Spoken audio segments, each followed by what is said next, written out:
지난주 말씀은 교회가 이 땅에서 갖는 믿음이라는 말씀이었습니다. 지난주의 말씀을 통해서 교회가 이 세상을 지나가는 길은 결코 편한 길이 아니라 고통과 고난과 혹은 죽음의 길일 수도 있다고 했습니다. 하지만 단언컨대 그 길은 확실히 우리에게 황홀한 여행길이라고도 했습니다. 우리 소망이 부활하신 주님을 신뢰하기 때문이고 우리를 지키시고 인도하시는 주님의 은혜에 마음껏 취해서 가는 길이기 때문입니다. 비록 사망의 음침한 골짜기와 같은 이 세상을 지나지만 나를 향한, 우리 교회를 향한 하나님의 일하심에 감탄하며 놀라며 또 경경하고 두려워하는 것이 교회가 이 땅에서 갖는 믿음이라고 했습니다. 날마다 새롭게 하나님께 대하여 또 감탄하는 것이 우리가 이 땅에서 가져야 할 믿음이라고 했습니다. 베드로전서 1장 19절 말씀 함께 암송하시겠습니다. 살아계신 하나님의 말씀, 너희가 부족함을 오직 어린 양 같은 그리스도의 보배로 비롯된 것이다. 베드로전서 1장 19절 말씀.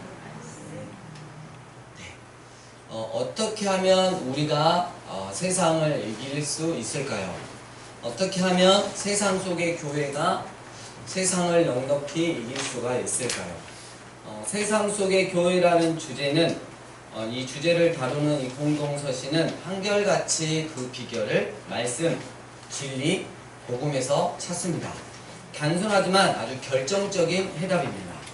오늘날 돈이 근본이 되는 사회가 칭송하는 외형적 성장만을 추구하며 달려온 교회들은 그 넘쳐나는 역기능들 때문에 오히려 세상에게서조차 말 못할 비난들을 받고 있습니다. 그리고 이에 대한 해답으로 이제는 더 이상 세상의 패턴을 쫓는 대신 복음으로 돌아가야만 한다고 말합니다. 말씀대로 살아가는 삶을 이루어내야 한다고 말합니다. 진리를 전하고 배워야 한다고 말합니다. 이것 외에 세상을 이길 다른 방도가 없기 때문입니다. 본문도 그러합니다. 21절까지에서 베드로는 과연 어떠한 신앙이 세상의 거세고 강력한 홍수와 같은 물결을 거스를 수 있는지를 숨가쁘게 설명했습니다. 그것은 한마디로 소망의 삶입니다. 우리의 믿음과 소망이 우리를 부르신 하나님께만 있는 삶입니다. 하지만 실제적으로 우리가 어떻게 이런 강력한 소망의 삶을 살게 됩니까? 베드로는 그 비결이 말씀에 있음을 알려줍니다. 특별히 썩어가고 더럽고 헛된 대로 휩쓸러 가려는 세상의 강력한 쓰나미 앞에서 우리를 거룩하게 하고 능력있게 하고 영원하게 하는 것은 하나님의 말씀뿐임을 강조합니다. 22절 진리를 순종함으로 여러분의 마음이 거룩해진 가운데 거짓 없이 형제를 사랑하게 이루고 깨끗한 마음으로 서로 뜨겁게 사랑하십시오. 22절은 사랑을 얘기합니다. 흥미롭게도 그 앞절인 21절을 보면 믿음과 소망이 언급되어 있습니다. 믿음과 소망이 나왔으니까 그 다음 순서로 사랑이 나오는 것이 마땅하지 않을까요? 22절 진리를 순종함으로 여러분의 마음이 거룩해진 가운데 라는 말은 바로 예수 그리스도의 죽으심과 부활의 복음을 듣고 그 복음을 믿고 순종한 사실을 가리킵니다. 또한 그렇게 전해진 복음의 말씀을 믿어 하나님께 소망을 둔 마음이 거룩해졌다는 뜻입니다. 여기에서 거룩해진 가운데의 정확한 의미는 그 복음을 듣고 믿음과 소망을 갖게 되었고 그리스도 예수와 하나님께 속한 사람이 되었으며 현재도 여전히 그렇게 하나님께 속한 사람으로 존재한다는 뜻입니다. 그리고 그 진리의 말씀, 곧 예수님의 죽으심과 부활의 복음이 우리에게 준 것은 믿음과 소망뿐만이 아닙니다. 거짓 없는 사랑도 솟아나게 한다는 것. 진리의 말씀이 우리의 마음을 거룩하고 정결하게 만들어 거기서 거짓 없는 사랑이 흐르게 만든다는 것입니다. 정말 놀라운 설명입니다. 평범하고 쉬운 말씀 같지만 세세히 뜯어보면 여기에 정말 주님의 교회, 참된 주님의 교회를 세울 수 있는 비법이 숨어 있음을 우리는 알 수 있습니다. 우리가 서로 사랑하는 공동체, 그 안에서 믿음의 형제 자매가 서로 진실하게 하나님의 사랑으로 사랑하는 공동체를 만들려면 어떻게 해야 하는가? 이런 사랑으로 묶여있는 공동체는 분명 외부의 어떤 방해나 공격, 해방이나 핍박에도 흔들림 없이 예수 그리스도 안에서 꾸준히 성장할 것입니다. 왜냐하면 사랑의 결속력이 있기 때문이죠. 베드로는 그 비법을 확실히 전달합니다. 그것은 진리를 순종함으로 마음을 거룩하게 깨끗하게 하는 것입니다. 그러면 거기에서부터 거짓 없는 사랑이 솟아납니다. 생각해보면 베드로는 거짓 사랑에 대해서 너무나 잘 알고 있었을 겁니다. 그는 예수님께 헌신과 사랑과 충성을 맹세했었습니다. 주님, 모두 주님을 버릴지라도 저는 결코 주님을 버리는 일이 없을 것입니다. 하지만 그것이 거짓 사랑이었음이 드러나게 되었습니다. 무엇을 통해서요? 예수님께서 그에게 하신 참되고 거짓 없는 계시의 말씀을 통해서 말입니다. 내가 진실로 너에게 이르노니 오늘 밤 닭 울기 전에 네가 3번 나를 부인하리라. 베드로는 그 계시의 말씀 앞에서 꼬꾸라졌습니다. 그리고 회개했습니다. 그가 저주하여 맹세하여 이르되 나는 그 사람을 알지 못하노라 하니 곧 닭이 울더라. 이에 베드로가 예수의 말씀에 닭 울기 전에 네가 3번 나를 부인하리라 하심이 생각나서 밖에 나가서 심히 통곡하니라. 그 속에서 참된 사랑이 솟았습니다. 네가 나를 사랑하느냐? 예수님께서 갈릴리 해변가에서 물으셨을 때 베드로는 3번이나 확실히 대답할 수 있었습니다. 주님의 말씀이 이미 베드로의 마음을 깨끗하게 하셨기 때문입니다. 사람은 복음, 진리의 말씀, 살아계신 하나님의 말씀이 그의 마음이 정확하게 깨틀고 지나가기 전까지는 자신이 누구인지조차 알지 못합니다. 그가 하는 사랑이 어떤 사랑인지조차 전혀 알지 못합니다. 그런 사랑은 예수님께서 받으실 수 없는 사랑입니다. 말씀이 먼저 그를 거룩하게 해야 합니다. 그의 죄와 어둠과 거짓을 낱낱이 벌수를 쪼개듯이 밝게 비추어야 하는 것입니다. 우리가 말씀 앞에 서서 굉장히 잘못하는 것 중에 하나가 나에게 내가 지킬 수 있는 말씀은 아멘으로 받아들이고 내가 결코 지킬 수 없는 말씀은, 부담스러운 말씀은 합리화해버리고 무시한다는 게 가장 큰 문제가 되어 있는 것입니다. 나의 삶의, 내 마음과 내 삶의 전 여경에서 주님의 말씀이 들어왔을 때 그 어떤 것 하나라도 타협하지 않고 무시하지 않고 말씀 앞에서 나를 변화시키는 것, 이것이 우리 예수님이 우리에게 바라는 일입니다.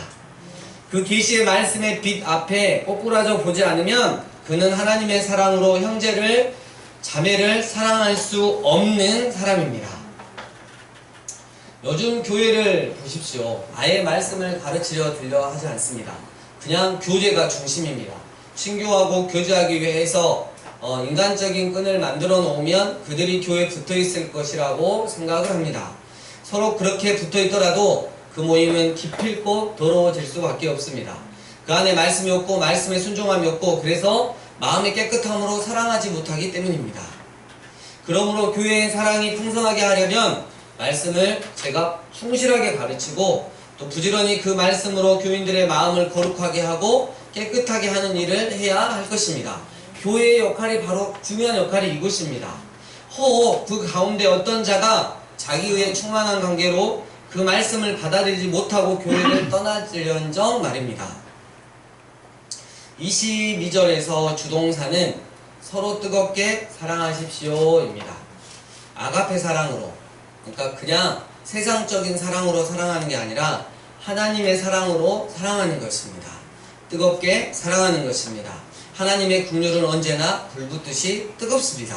그것은 원래부터 뜨거운 국률입니다. 우리의 마음 안에는 그리스도의 영, 곧 주께서 거하십니다. 그분은 사랑이십니다. 뜨거운 국률이십니다. 내 사랑으로 사랑하는 것이 아닙니다. 하나님의 사랑으로 사랑할 때 거짓이 없습니다. 하나님의 사랑으로 사랑할 때 거기에 은혜와 치유와 회복의 참된 역사가 일어납니다. 내가 그 뜨거움을 만들어내는 것이 아닙니다. 하나님의 그 뜨거운 용암 같은 긍휼을 흘러 보내는 것입니다.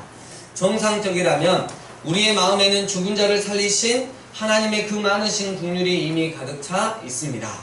이제 그것을 형제사랑, 이웃사랑으로 흘러가게 해야 합니다. 막힌 곳을 뚫어야 합니다. 그것이 진리의 말씀의 사역인 것입니다. 그저 신실하게 하나님의 진리의 말씀, 순결하고 진실한 말씀을 제가 전하면 여러분은 그 말씀을 꾸준히 배우고 순종하고 행하면 되는 것입니다.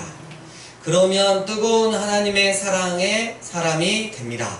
뜨거운 하나님의 사랑으로 사랑하는 공동체가 됩니다. 재정으로 하는 것도 최신 유행하는 복음성가나 유행처럼 뜨거워지는 교회 성장 프로그램이 하는 것도 아닙니다. 오직 거룩한 진리의 말씀이 하신다는 거예요.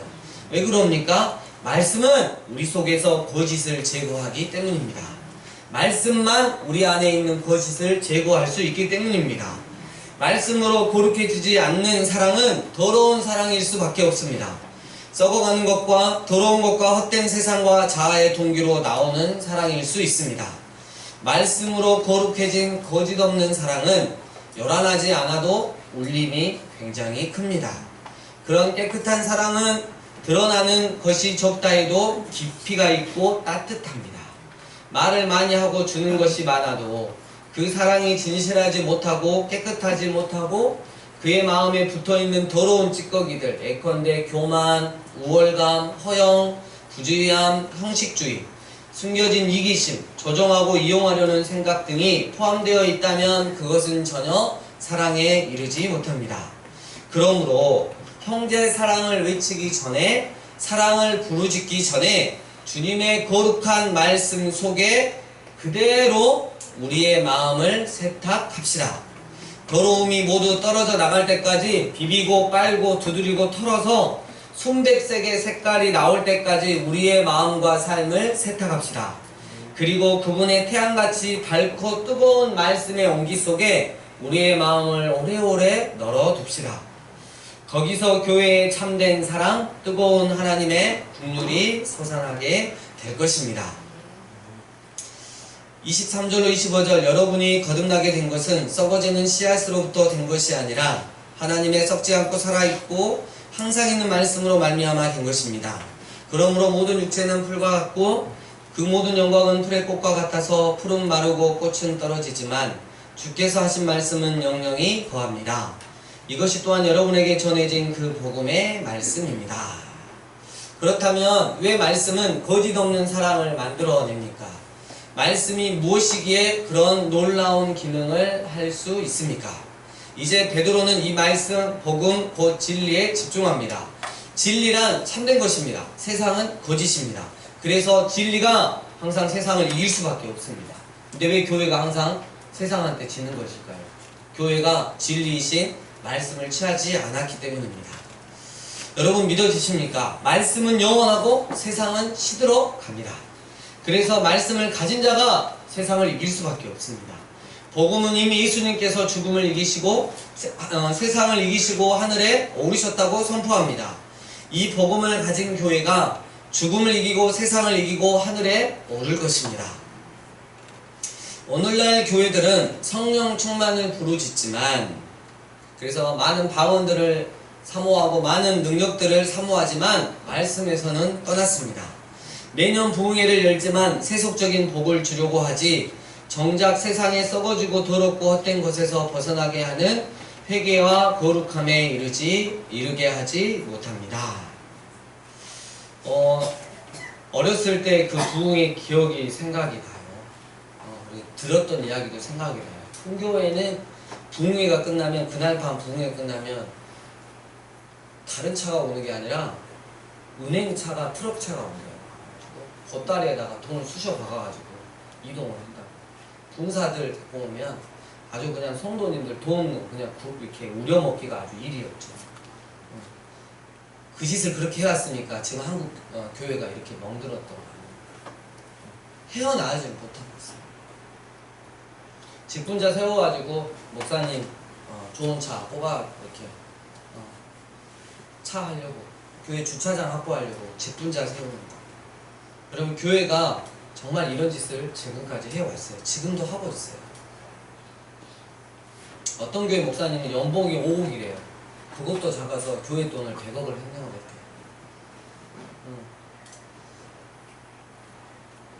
성령운동을 세속적인 욕심과 결탁하게 만든 순수하지 못한 복음 때문에 교회가 더러워진 것입니다.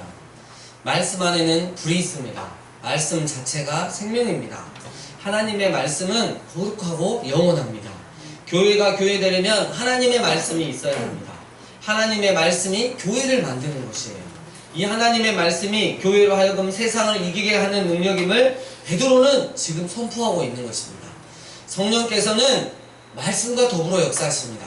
말씀을 받았는데 성령으로 충만해지지 않을 수 없고, 성령 충만, 주님께서 나를 마음껏 늘 쓰실 수 있는 상태, 성령으로 충만해졌다면 그것은 하나님 자신의 뜻, 곧 그분의 말씀을 깨닫고 순종하는 대로 나아가게 합니다.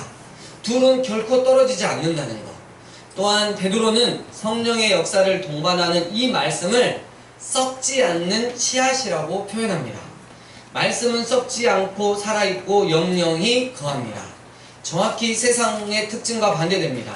말씀은 교회가 장차 유업으로 받을 그 썩지 않고 더럽지 않고 쇠하지 않는 나라의 특징을 정확히 담고 있습니다. 말씀이 핵심입니다. 말씀이 거듭나게 하며 썩지 않는 하늘의 유업을 소유하게 하고 그 속에 소망이 불붙듯이 샘솟듯이 살아나게 합니다. 그 모든 역할을 하나님 말씀이 하십니다. 복음이 진리의 말씀이 합니다. 하나님의 말씀을 주면 거듭나는 것이에요. 말씀을 주면 썩지 않고 더럽지 않고 쇠하지 않는 유업을 바라고 사모하는 사람이 당연히 되는 것입니다. 말씀을 주면 살아있는 소망이 생깁니다. 말씀이 비결인 것이죠. 우리는 얼마나 말씀을 사모합니까? 얼마나 살피고 찾고 배우고 그대로 살려고 있습니까? 그렇게 하지 않으면서 썩어지는 세상, 더러운 세상, 헛된 세상을 이길 생각을 하지 마십시오. 그렇게 하지 않으면서 가슴이 후련하고 마음이 물된 홍산처럼 만족스럽고 풍요해질 것이라고 결코 생각하지 마십시오. 그럴 수는 없습니다. 우리가 그렇게 될 비법을 버렸기 때문이죠.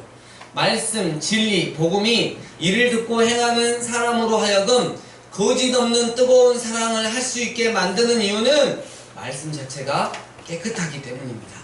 말씀 자체가 거룩하기 때문입니다. 그래서 하나님의 말씀인 거예요. 말씀은 세상에 속해 있지 않고 세상으로부터 나온 교훈도 아니며 세상살이를 위한 철학도 아닙니다. 말씀은 하나님께 속해 있고 하나님에게서 나오고 하나님의 영광을 위해서 주어집니다. 말씀을 간절히 사모하십시오. 말씀이 우리로 하여금 이 세상을 이기게 합시다. 말씀과 세상의 선명한 구조는 베드로가 이사야 40장 6절에서 8절을 인용하는 데서 정말 결정적으로 드러납니다. 모든 육체는 풀과 같고 그 모든 영광은 풀의 꽃과 같으니 풀은 마르고 꽃은 떨어지되 오직 주의 말씀은 세세토록 있도다. 원래 이사야의 이 문맥에서 우리 하나님의 말씀은 무엇이었을까요? 그것은 하나님의 변치 않는 약속이었습니다. 아까 우리 주님은 신실하고 찬양했잖아요. 그 변치 않는 약속. 장래에 하나님께서 이스라엘의 실패를 용서하시고 그들을 회복하시리라는 약속이었습니다. 그들은 포로된 나라로 끌려가서 그 비참과 절망 속에서 언약의 말씀을 굳게 붙들 수밖에 없었습니다. 그 말씀이 유일한 희망이었어요. 푸른 마르고 꽃은 시드나고. 비록 하나님의 백성으로서 하나님께서 주신 은혜와 특권을 남용하여 열방 앞에서 하나님의 율법을 버리고 하나님의 거룩한 이름을 땅에 떨어뜨린 용서받을 수 없는 실패자들이었지만 그들을 쇠사슬로 묶고 종으로 삼은 아수르와 바벨론, 그 이방 나라들은 한낱 풀과 풀의 꽃의 영광에 지나지 않는다는 외침입니다. 하나님은 그분의 택하신 백성을 버리지 않으십니다. 그분의 약속은 신실하셔서 반드시 이루십니다. 그것이 약속의 땅에서 쫓겨나 타국에 흩어져 있는 당신 하나님의 백성의 유일한 희망이었던 것입니다.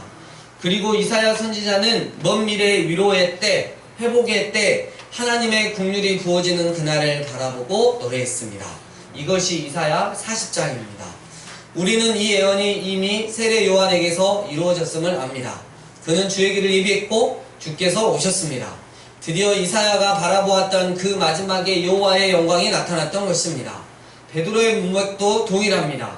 베드로가 이사야 40장 6절에서 8절을 인용하면서 그 썩지 않고 살았고 영영이 거하는 말씀이라고 할 때 그 말씀은 1차적으로 예수 그리스도의 죽으심과 부활, 그로 인해 거룩함을 입은 거듭난 하나님의 새로운 백성, 그 교회를 탄생시킨 복음을 가리킵니다.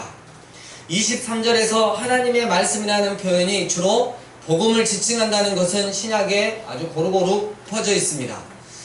이사야가 붙들었던 그 영영이 서는 말씀은 이제 그리스도 예수 안에서 성취된 하나님의 약속, 곧 이제 전해진 그 복음을 의미합니다. 아수르도 바벨론도 한때 세계를 제패하며 위용을 자랑했습니다. 하나님의 백성을 심판하는 도구로 사용될 만큼 아주 강력했습니다.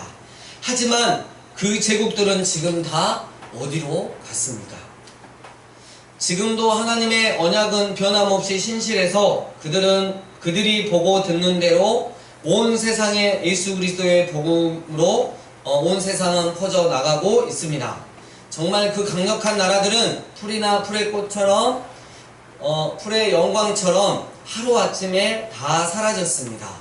그러면 지금 흩어진 교회가 살고 있는 로마는 어떠할까요? 지금 로마의 주변에 흩어져서 여행자처럼 잠시 거주하는 외국인처럼 위축되어 살아가는 교회는 과연 어떠할까요? 그들을 둘러싸고 그들을 적대하고 위협하며 따돌리는 이 로마 제국과 그 권력과 영광은 어떻게 될까요? 마찬가지라는 거예요. 풀과 그 풀의 꽃의 영광처럼 하루아침에 사라질 것이 아닙니까? 그렇다면 우리는 무엇을 붙들어야 하느냐 이거예요. 너무나 자명하지 않습니까? 복음, 곧 하나님의 살아있는 말씀을 붙들어야 하지 않겠습니까? 이런 메시지는 오늘날 세상에 잔뜩 취한 교회들에게 정말 절실한 말씀인 것 같습니다. 송곳처럼 예리하게 정확하며 골수를 쪼갤 만큼 날카롭습니다. 교회가 세상을 부러워할 것이 무엇입니까? 세상처럼 되고 싶어하는 것이 다 무엇입니까? 어떻게 썩지 않고 살아있고 영영이 거하는 말씀으로 거듭난 교회가, 말씀으로 거듭난 주님의 교회가 풀의 꽃처럼 사라질 세상의 영광을 붙잡으려 한단 말입니까? 너무 어리석지 않습니까? 그런 짓이 어리석다는 사실이 바로 그들이 받은 복음의 내용입니다. 바벨론은 망했지만 하나님의 약속이 그대로 이루어져 교회를 태어나게 했습니다. 그런 교회가 어찌 다시 세상을 붙잡고 세상의 영광을 따라갈 수 있나? 교회가 세상을 부러워하는 것처럼 어리석은 일이 또 있겠습니까? 말씀을 정리합니다. 복음이신 예수님께 돌아가는 것, 말씀대로 살아가는 삶을 이루어내는 것, 진리를 전하고 배우는 것, 이것은 주님의 교회가 세상을 넉넉히 이기는 유일한 방법입니다. 살아있는 소망을 가지고 주님 다시 오실 그날을 고대하며 오늘을 살 수 있는 비결은 바로 살아계신 하나님의 말씀입니다. 썩어가고 더럽고 헛된 대로 휩쓸러 가려는 세상의 강력한 쓰나미 앞에서 우리를 예수님 닮아가게 하고 우리를 당당하고 능력있게 하며 우리를 영원하게 할 수 있는 것은 하나님의 말씀뿐입니다.